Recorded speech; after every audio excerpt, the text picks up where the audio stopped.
Tunggu dulu, aku mau jawab. Sorry ya. Sorry ya. Sorry ya.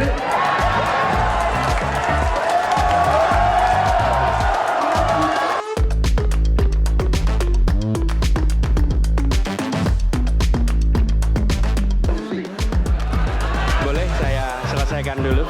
Saya jadi tidak enak ini Mbak hari ini. Mohon maaf. Wakanda nomor Indonesia forever.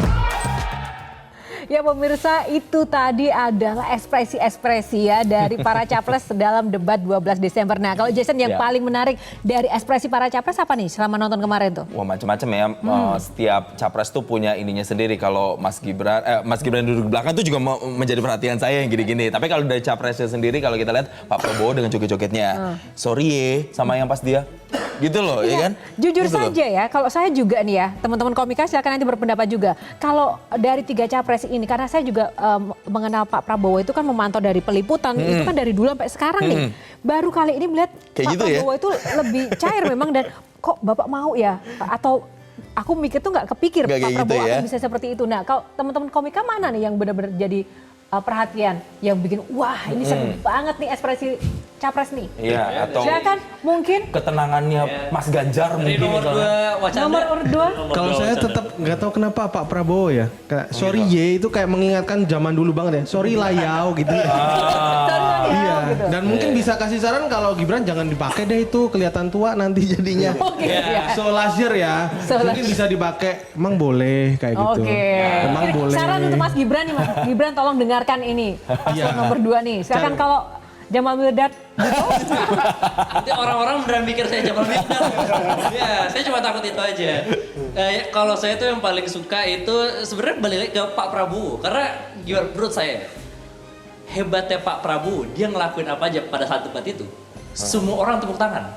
Dia ngelakuin hal sepele aja kayak tunggu dulu. Itu orang tepuk tangan. Mas Anies. Iya, itu orang Anies. tepuk tangan. Itu saya nggak tahu apakah kita semua terhipnotis sama dia atau gimana. Cuman itu gerakan-gerakan yang menurut saya menarik gitu.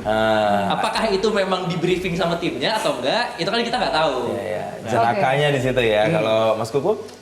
Kalau menurut saya masing-masing ada Ngomongnya karakteristiknya biasa aja. tersendiri. Ini kayak Pak Ganjar banget ya. Ada ahli ekspresi kan. Ada ekspresi harus Takut takut dinilai. dibaca. Kalau menurut saya itu kayaknya masing-masing ada ininya sendiri. Kayak Pak Ganjar itu kayak motivator, Pak Prabowo kayak pemimpin supporter bola. Sedangkan Pak Anies kayak proklamator gitu. Jadi tor semua gitu ya. Iya. Semua Jadi, beda-beda ya, punya semua kekhasan beda-beda, masing-masing ya. benar. Nah, Padahal kita sebenarnya bukan itu ya tadi yang. Tapi kamu cari aman kan? Dulu dong sama Kakak Jo. Terima kasih Kak Jos telah diselamatkan.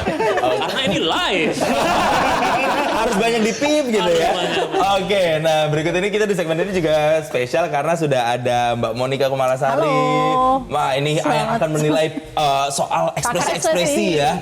Nah, kemudian ada juga Mas Dadan dari Head of Cakra Data yang akan menjelaskan nih Yohana ke kita. Jadi pasca debat kemarin, Mas Dadan, sentimen apa aja nih yang muncul kira-kira?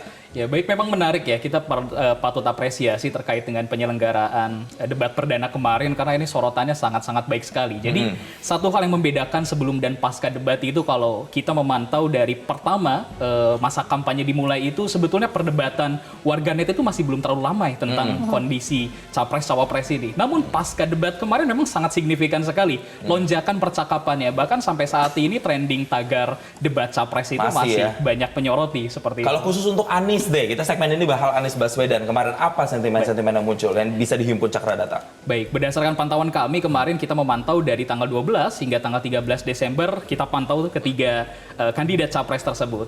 Untuk khusus Anies Baswedan, sebetulnya warganet memandang dari aspek positioning, di mana dari bagaimana ketika yang bersangkutan Anies Baswedan menyampaikan visinya pun dari segi positioningnya sudah warganet klaim sebagai hal yang memposisikan diri sebagai oposisi lah, ataupun dalam hal ini sebagai penantang, challengernya dari kubu pemerintah saat ini. Ada banyak sorotan saya kira yang mendapat banyak perhatian dari kalangan warganet. Yang pertama adalah terkait dengan sorotan sentimen positif bahwa Anies Baswedan berkomitmen ya untuk bisa mengesahkan terhadap RUU perampasan aset, lalu juga menyinggung terkait dengan penuntasan aspek penyampaian orang dalam ya, ordal, aspek fenomena orang dalam ini akan dituntaskan juga dan sebagainya. Namun di sisi lain Anies Baswedan juga justru mendapat sorotan negatif juga terhadap beberapa pernyataannya. Yang pertama adalah terkait dengan klaim bahwa demokrasi di Indonesia menurun. Nah ini justru mendapat respon negatif dari kalangan warganet yang seolah-olah bahwa sejauh ini justru demokrasi di Indonesia tetap berlangsung dengan baik seperti itu. 27% tuh. Betul sekali. Bahkan di sisi lain juga ada sorotan yang paling besar juga di situ adalah terkait dengan positioning Anies yang menegaskan untuk bisa menolak untuk melanjutkan pembangunan IKN seperti itu.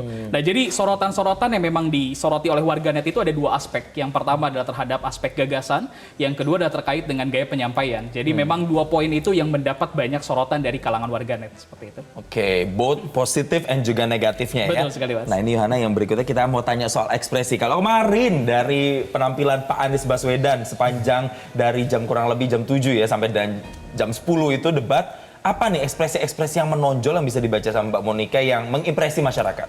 Oke, jadi saya ambil tadi Mas Dadan ketika mengatakan bahwa Pak Anies ini posisinya adalah sebagai oposan. Ya, kalau kita bayangkan sebagai oposan, maka kira-kira ekspresi apa yang akan muncul? Suatu ketidaksetujuan dengan yang disampaikan oleh paslon yang lain. Ya, nah.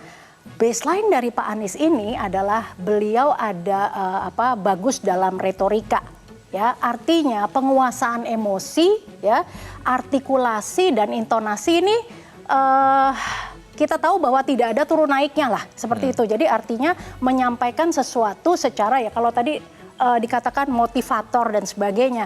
Tetapi ya jangan lupa bahwa yang bisa kita amati adalah dari facial expression. Jadi yang namanya facial expression, terutama micro ekspresi, ini adalah ekspresi yang paling genuine yang ditunjukkan oleh seseorang. Ya, jadi kalau mengatakan sebagai oposan, apakah ekspresinya juga mencerminkan sebagai oposan? Artinya ketika paslon yang lain sedang mengajukan ide tertentu, maka yang bersangkutan menyatakan ketidaksetujuan atau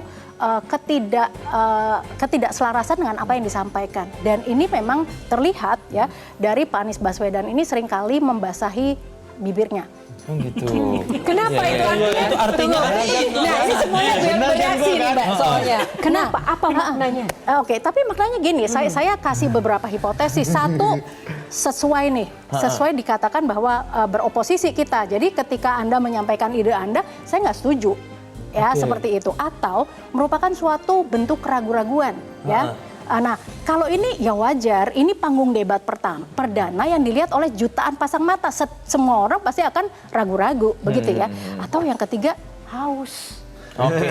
Sesimpel itu ya Mbak? Sesimpel itu. Kalau dari gestur dan juga secara psikis yang menunjukkan rasa percaya diri kan terlihat tuh Mbak dari mimik, ekspresi. Nah sejauh mana nih Anda melihat seorang Anies Baswedan ini percaya diri gitu kan dengan penampilan dia pada saat debat kemarin itu? Level of confidence-nya gitu Mbak. Level of confidence. Kalau kita nilainya branding berapa? apa sih sebetulnya ingin dibangun oleh Pak Anies gitu ya. Nah kita sudah lihat dari penampilan dulu nih, pakai jas, kemudian pakai kopiah, rapi dan sebagainya. Nah sementara masyarakat ini menilai bahwa oh ini yang paling cocok untuk mewakili figur seorang kepala negara. Ya, ini kan masalah preferensi. Begitu. Nah, sementara kalau kita bandingkan dengan nomor 3 dulu nih ya, gitu ya. Ini nomor 3 mencerminkan bahwa, jadi kalau saya mengatakan bahwa Pak Anies ini berbicara tentang suatu konsep, ya, tetapi kalau 3 adalah berbicara mengenai praktikal, ya, sehingga kalau praktikal itu gayanya ya hitam putih, tas, sepatu dan sebagainya. Jangan diulas lebih dalam lagi Mbak, kita akan jeda dulu, nanti kita masuk ke 1, 3 dan juga 2 ya. Oke, kita akan jeda dulu pemirsa, tetaplah bersama kami hanya di Newsline Trending Topic Spesial Debat Capres.